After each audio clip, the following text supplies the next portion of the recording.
This is SciByte, episode 85, for March 12th, 2013.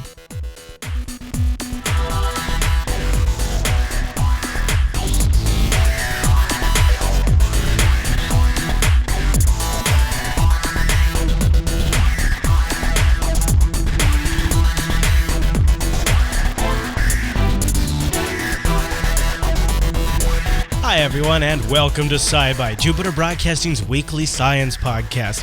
Fresh every Wednesday morning over at jupiterbroadcasting.com and live Tuesday evenings over at jblive.tv. My name is Chris, and joining us every single week is our host, Heather. Hey there, Heather. Hey there, Chris. Happy science to you.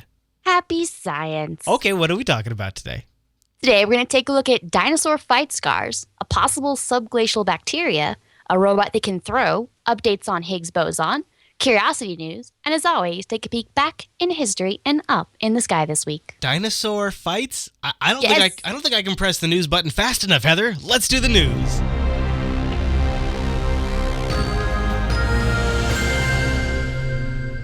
All right, Heather, don't let me down. What's our first news story?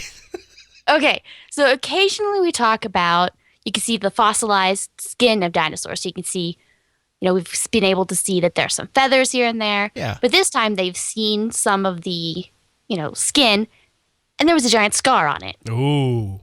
Well, not so giant, but there's about a 5 by 5 inch scar on this skin. So it looks like that it was probably, it may have been from a fight scar. Now, actually, it also had, damage to the skull itself. And it wasn't like a killing blow. It was like, a fight club, and then he kept going. Wow. Well, you're not supposed to talk about that. Oh, okay. Well, this is SciByte, so we'll talk about it anyway. Okay. All right. Shh, don't tell anybody. Okay, just on SciByte because it's science. Yeah. So some scientists really believe that it's pretty identical to those kind of things found on modern reptiles, like iguanas and stuff. So you see, then others say, well, it's not necessary. Maybe it's just, he tripped and fell over and hurt himself. But either way, it is definitely a scar that we've been able to see on the skin. Now, the other thing that is definitely agreed of is there is a skull injury. Now, they say the skull actually shows signs of trauma. And from the size and the shapes of the marks, they can actually tell that it was very consistent with Tyrannosaurus rex. So it's like a Tyrannosaurus rex tried to bite on it. Now, they've only really ever found one other case of a dinosaur wound, but in that case it was unhealed, probably infected by scavengers after it was already dead.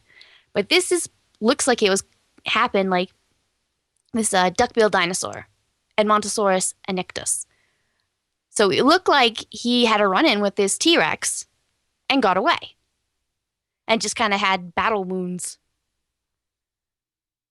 I mean, this totally makes sense. This happens, but it's as the little young kid in me really loves picturing a dinosaur fight. Yes, it's in claymation. It's in our cartoons. Yeah. It's in our drawings that were in elementary school. And, yes, and maybe if I were to really take it further, there might be a dinosaur saddle and lasers involved potentially. I'm just saying. I mean, probably not as likely. Mine, but okay, well, not in mine, but I won't be judgy pants. Okay. Only little. Okay. But so it's kind of weird because everyone really imagines this, Tyrannosaurus Rex fight, but does anybody get away from Tyrannosaurus Rex? No, he's the king of them. But actually, yes, this kind of a duck-billed dinosaur would actually be able to get away. They weren't pansies. They ran in herds, so there's some protection in that. They're 30 feet long. They have huge tails, powerful hind legs. They could run really fast. They could kick. They could swing a tail. So they could sort of knock him off balance and then run for the hills pretty quick. Well, he fought a T-Rex and lived to tell the tale. Yes, and he even told the tale in his fossils to us. Yeah. I guess it's actually almost more surprising that we don't find more, that this is such a rarity, especially it would seem like they'd be fighting all the time. I guess maybe It just goes to show you that the T-Rex was, on average, pretty successful. Well, there's only a percentage of the dinosaur bones that actually fossilize that we're seeing. Mm-hmm. You know, it's like take a random alien species from other side of the universe, goes through and says, we're going to select 0.5% of the human population in the last, couple thousand years. And we're going to make a determination about the entire human race based off that. Yeah, and it's also likely that the ones who are injured didn't die in a way that was as well preserved. Maybe they died on the surface and they were eaten by other animals, whereas the ones that were alive and healthy probably didn't have injuries, and they were the ones that were sort of encased in something or whatever it was that preserved them. Exactly. There are very specific circumstances that were needed to properly preserve and fossilize these things. And on average, it's probably the healthier ones that are up and kicking that were, preserved like that. Yeah, we very rarely have these skin fossilization imprints. Mm-hmm. So we don't have many of those. Mm-hmm. So that's a smaller percentage. Maybe there were a lot of battle scars that we don't see. Right. So it's a combination of things, but just figuring out that part of the story even makes scientists all giddy with glee. Yeah, well, and it lets us talk about dinosaurs, and it's one of the best kind because you don't think of the duck-billed dinosaur as like, that's sort of the scrappy underdog going up against the T-Rex, so it's kind of an underdog story too. Yeah, a little bit. Yeah, they had their own heft. They could do their own thing. Oh yeah, no, but they're no T-Rex. Come on, they are no T-Rex. No, but like if you told me a velociraptor and a T-Rex went up against each other, I'd be like, okay, awesome fight, but a fair fight. But when you tell me a duckbill goes up against velociraptor, well, I'm just saying, like at least they're aggressive.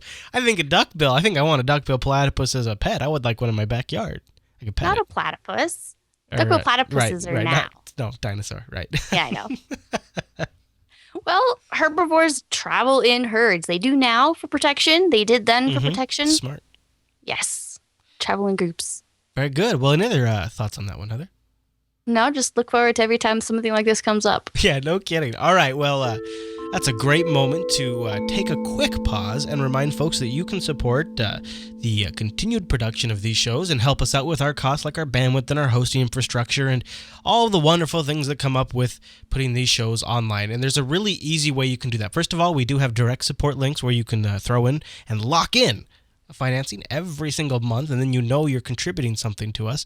You can also use our affiliate links, which we have down at the bottom of the Jupiter Broadcasting website. And the great thing is, if you remember to click on these before you shop, then a portion of your shopping session is contributed to us and doesn't even affect your budget because it's just stuff you were going to buy already. We've also got links down there for Chrome extensions, Firefox extensions, and thanks to an awesome member of our community, we should soon have Opera and Safari extensions as well. And if you grab those extensions, then it automatically tags your shopping session when you're at those sites, and you don't even have to worry about it. It just does it for you and keeps us going. And it's a little bit that helps, and in really the way that works the best is when we get as many people doing it because it's sort of in mass. Because while the numbers are small, if enough of you out there do it, it ends up actually all working out. And we really appreciate it. It's a great way to sort of keep us responsible to only our audience, and it lets us focus on continuing to make content and not have to worry about overselling every single show just to keep us going, because really, nobody wants that. All right, well, thank you, everyone, and with that, let's move on to the News Bite.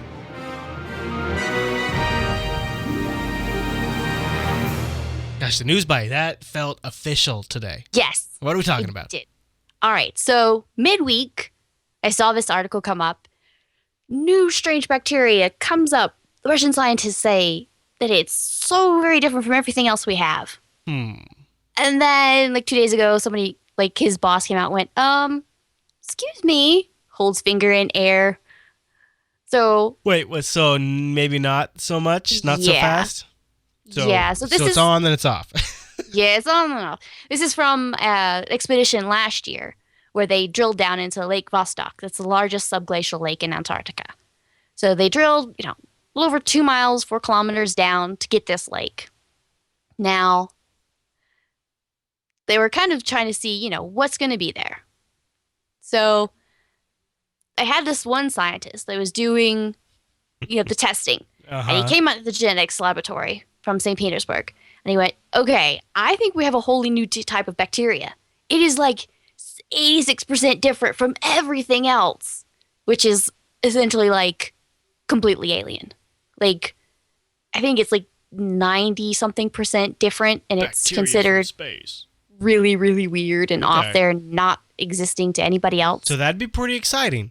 That would be pretty exciting. And then a couple days later, the head of the genetics lab came out and went, actually, that was just contaminants. So, I mean, if they're contaminants, then would there be anything different about them? Would they all be known things that... Yeah, it was just the contaminants that they used, the oil and various things to drill down into there, would it come back with a false positive, essentially, is what happened. So it happens sometimes. Somebody sees something and they're really, really, really excited. And then their boss comes and smacks them on the head and says, pay no attention to the man behind the curtain. So it happens sometimes where this kind of thing. So it's exciting and strange because during the middle of that time, I was like, really? I love how you're watching the story sort of break. You're like, no way, I got to put this in the show. And Well, then it's and, like, wait a minute, what? And then I'm like, all right, I got to keep an eye out for this. So then like 2 days later, I'm like, aha! Yeah, I mean, you didn't even get a chance to cover it in the show before you had to debunk it. Yes, it was in the show. It was there. And then I went, okay, change it, switch this around, chop that out. So Heather, should we mention the fact that when us average people think of satellites, we think of something orbiting the Earth, right? I mean, very pedestrian. But we want to enlighten people, move them beyond that and say, maybe we can take that orbit beyond the Earth. Yes. We've occasionally talked about these little CubeSats. They are like 4-inch cubes, literally, and you can send them up in groups piggyback off other satellites. So you can get them up there fairly cheap. Yeah. Now, there are 3 university partners from NASA JPL where they're deciding to try to do this where none other has gone before. Leave Earth's orbit. So they've got these ideas where they have a couple of these and they want to just send them out and see what happens. So make the same sort of accessible, cheap, little portable science sensors, but not trapped to just standard orbit. Yes, sort of these, and the fact that it's interplanetary, but sort of really on the cheap, so that maybe you could just shoot them out and get, cheap, high-risk missions. You can send them to comets, to asteroids, to moons, to planets, to whatever, but because they are not really expensive, your nail biting isn't quite as on the line. Right. Yeah, in fact, I think some of them run Android and Linux, if I recall. Like some of those little cubes are like little mini smartphones in a way. Yeah. Disposable smartphones, I guess. Yeah. Into space, though. Yes. So they're thinking they're going to launch it in 2014, 2016. They haven't really decided or pinned down a date yet. Oh, okay. And they're not really sure where they're going to go. This first mission is essentially going to be, let's see if we can get it out, shooting away from the Earth in some direction. Now, in the end, these things are really small. They don't have much room for propulsion. They don't have much room for scientific instrumentation or big enough satellites to call home. So it's kind of like, all right, let's see. Focus it on one. Let's just see how far we can go before we can actually pay attention to it. How far we can hear it, essentially. I mean, you'd have to have larger antennas to be able to communicate with it, since it has such a low-powered little satellite. So you have to have a large dish to be able to really listen for it, because it has such a tiny little bleep. So these ride inside a larger vessel in a sense, right? So they have and why couldn't, I mean, obviously this is this isn't really a question, but just thinking out loud, it seems like you could just have a really powerful communications array on that housing vehicle and communicate with that, and then it would have like everything networked inside of it, so it would hotspot. Yeah, it would sort of exactly hotspot, relay the message to the thing that's in to the correct little cube inside its little vehicle. Yeah, it seems like that might, instead of having to communicate with each one individually. Yeah, that would definitely be an interesting idea where you send, a whole little blotch of these all the way to, say you're going to go to a comet, and then, your hotspot sits there, and then all the little cubes spread out and check something out. But as of right now, it's just sort of a see if you can just one shot, just shot in the dark, shoot something off and see how far can we listen for it? What could we do with it? And then maybe, like you were saying, that's a really interesting idea to move to this kind of hotspot technology. Or, could you clump some of them together in different ways? You think so, right? Because they are such unitaskers because they're so small and, they're pretty limited. But if you could take, 15 to 30 unitaskers, each having their own task, and then sort of network and cluster them all together, so you've essentially created one, really capable, functioning piece of equipment that is actually just made up of a lot of tiny individual, cheaper components. It's probably, way out there, but it's an interesting idea. The idea has come up before where they've had... I'm trying to remember, we talked about it before, where they send it to the moon. And essentially what you do is you have one satellite, and then you can have all these little rovers, or, the things that roll over the surface really easy and they're on the cheap. Mm-hmm. So you send out a whole bunch of these, and then they each do one little specific item or get back very limited, data. But all together, you get a lot of different data. So it's one of those things where should one fail, you're not such sad face. Mm-hmm. And so if you have 20, that is essentially the cost of one. Should one or two of the 20, keel over or something happen to them, you still have data. Right, absolutely. Yeah. Well, so more limited capabilities, but... And you almost wonder if you could break it up into individual modules like that, if that would also be another way to sort of have the private industry finance this, is the companies that are interested in this particular type of science pay for those components, and the other companies that are interested in the other type of science pay for those components, and then they all get pushed into one machine. It'd be really hard to make everything work together, but it might be an interesting sort of group funded way to do some of this stuff. Yeah, where everyone or combine it with the hotspot idea, where all right, everyone pitch in. Rent your cube space. Then it goes out, and then pay for your bandwidth. Yeah. And it'll call back home with your data. Yeah.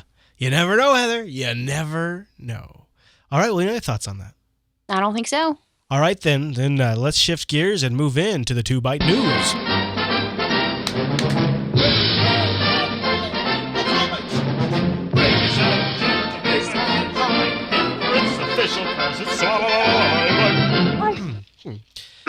The band came back. Yeah, well, they had drinks. You could tell. So they hang out and they entertain us on the pre-show, and then they get plastered once we start working, and they come in and they do the 2Byte News, and you just never know what you're going to get.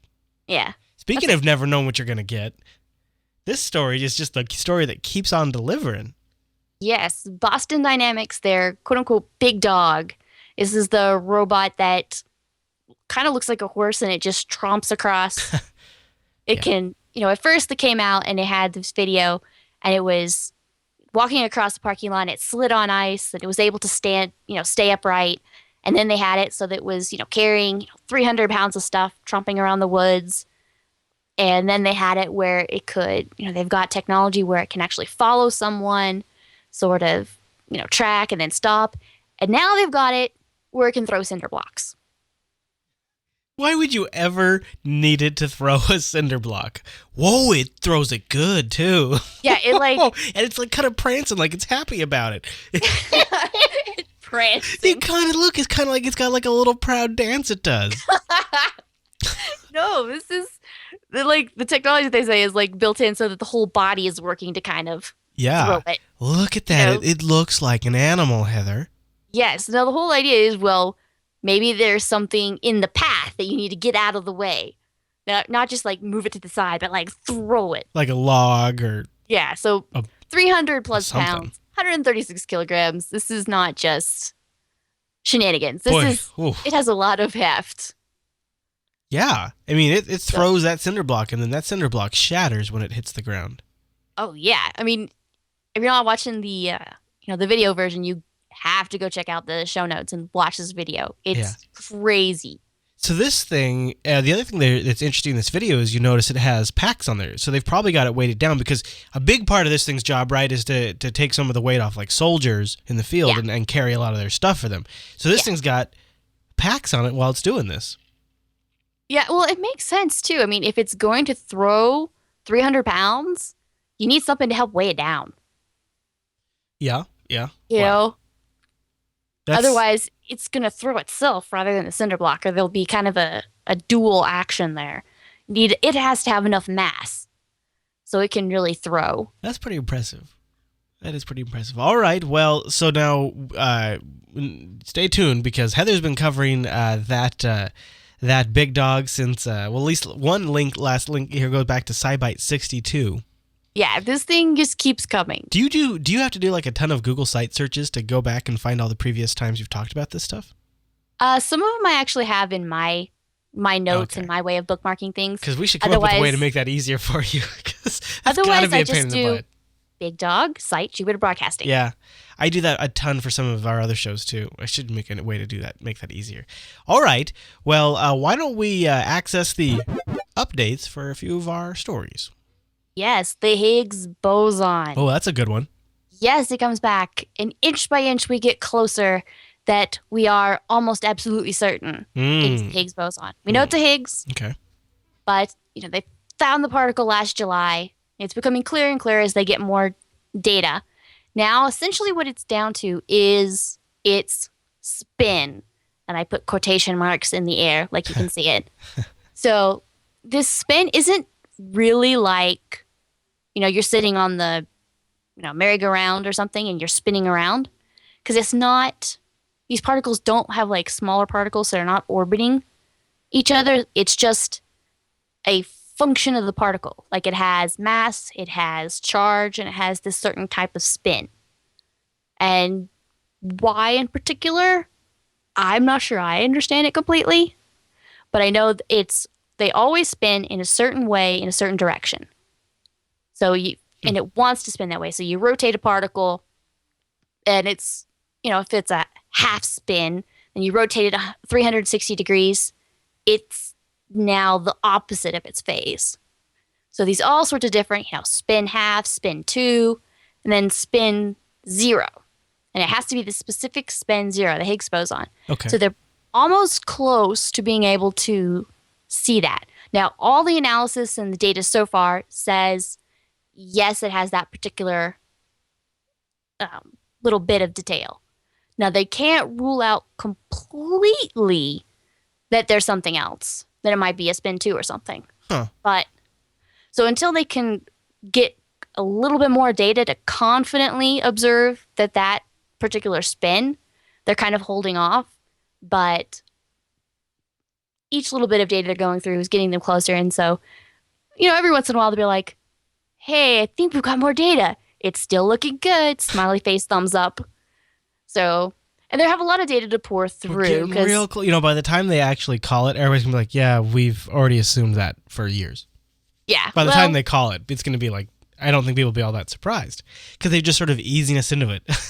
Yeah. Well, at this point, I think they've said 99.9% sure.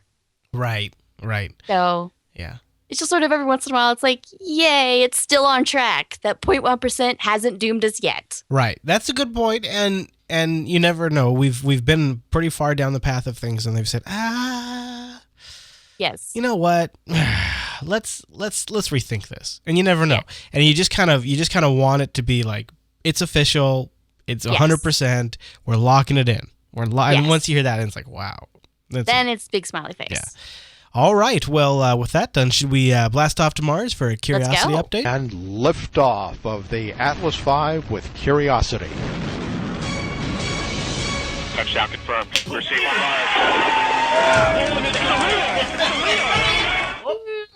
Mars. So that's still fun. Yeah. All right. So what's going on with the rover? Alrighty.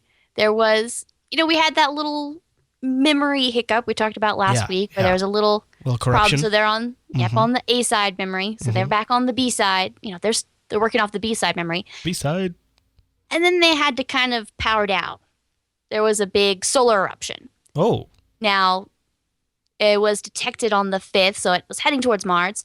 Now, while the rover is designed for, taking some pretty punishing solar eruption, all this energy and stuff, since it had the recent computer problems, they wanted to play it safe.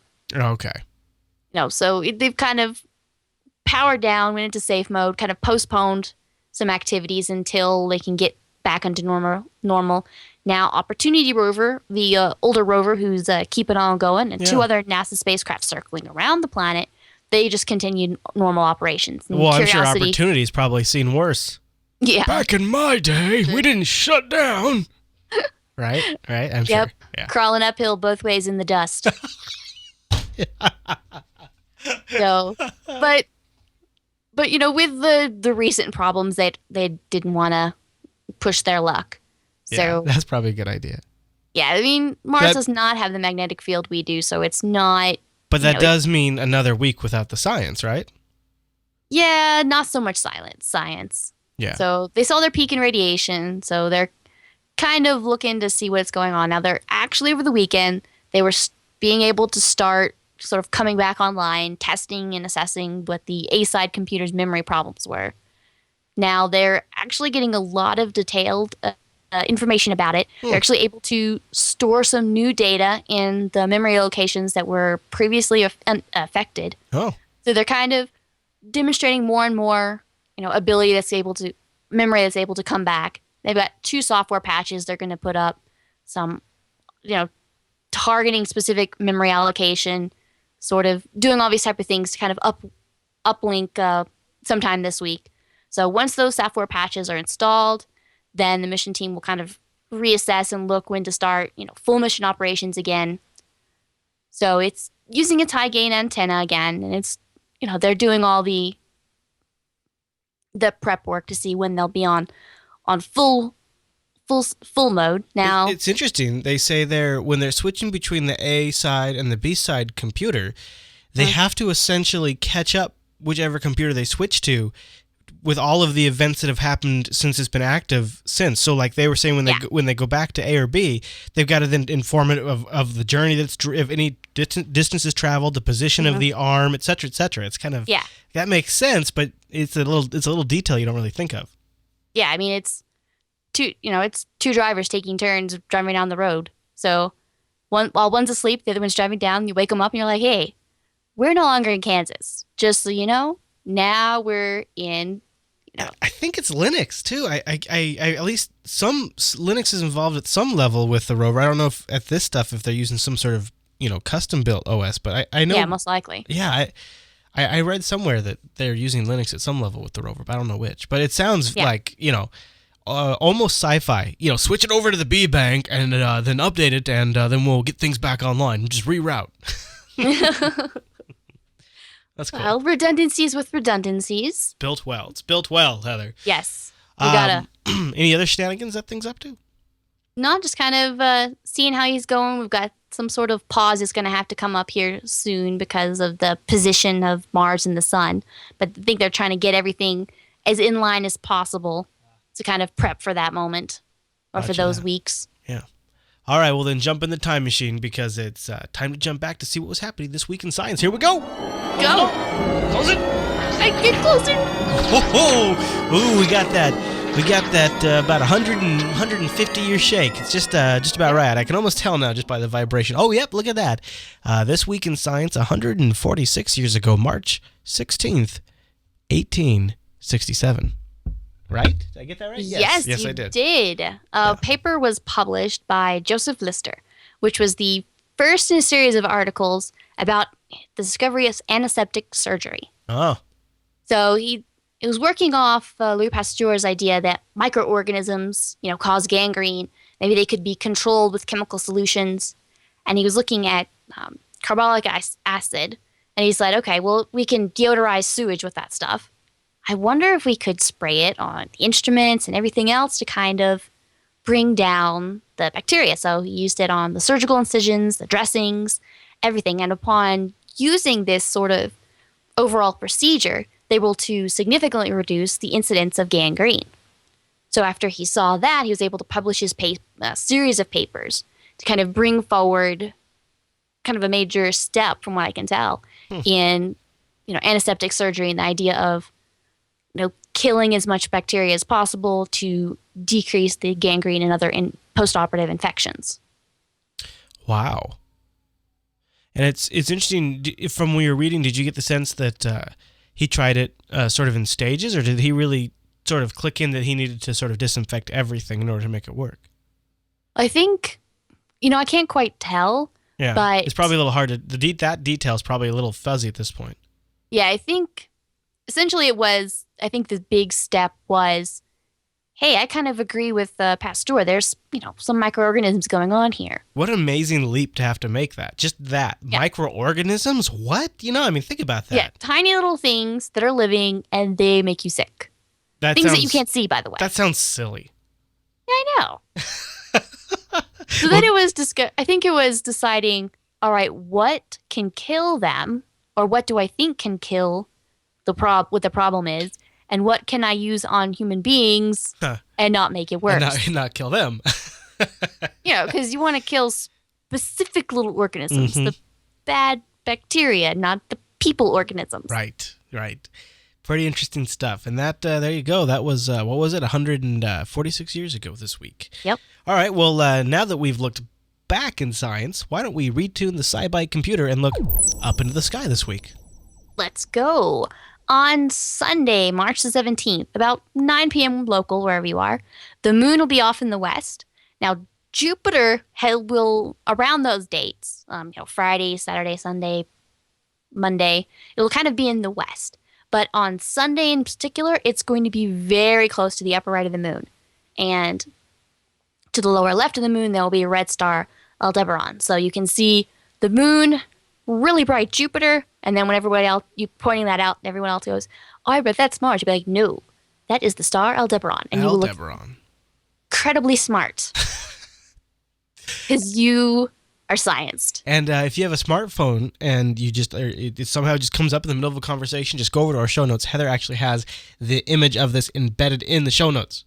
You just look at it. It's like she made you a map. Yes. Now, in general, like I said, Jupiter after sunset will be kind of high in the southwest, moving to the west as the evening progresses. And the other thing is Saturn in the late evening will also be rising in the opposite direction, in the east-southeast, moving high to the south by early morning. So planet-wise, we're just kind of Jupiter and Saturn right now. Okay. It's not bad. But continuing on is the Comet Pan-Starrs. Talked about it last week. About 10 degrees is about the width of your fist, held at arm's length. No matter the size of your fist, it all mathematically works out. Okay. So look to the west and put your fist out, and there should be a little fuzzy something just after, evening or dark. So roundabout, the moon's heading there. There's different days. You can see on the picture as kind of it's moving, and, between now and the 20th, it's kind of getting higher in the sky. Now, kind of depends on where you are, depends on how far above the horizon it is. So that's a fist width is about Denver, New York, Madrid, level about 40 degrees north latitude, about 30 minutes after sunset. So if you're south of there, maybe a little bit higher in the horizon earlier. And if you're north, it'll be a little lower than shown in the picture. But in general, look over there. There might be able to see a little fuzzy comet, depending on, light pollution and where you are. And actually, if you have, apartments or just trees in your way, like I may have. Buildings, I'm like, it's right there behind all those buildings. But if you're able to see it, let us know. You can tweet me. If you have a picture, share it. Tweet me, JB_Mars_base.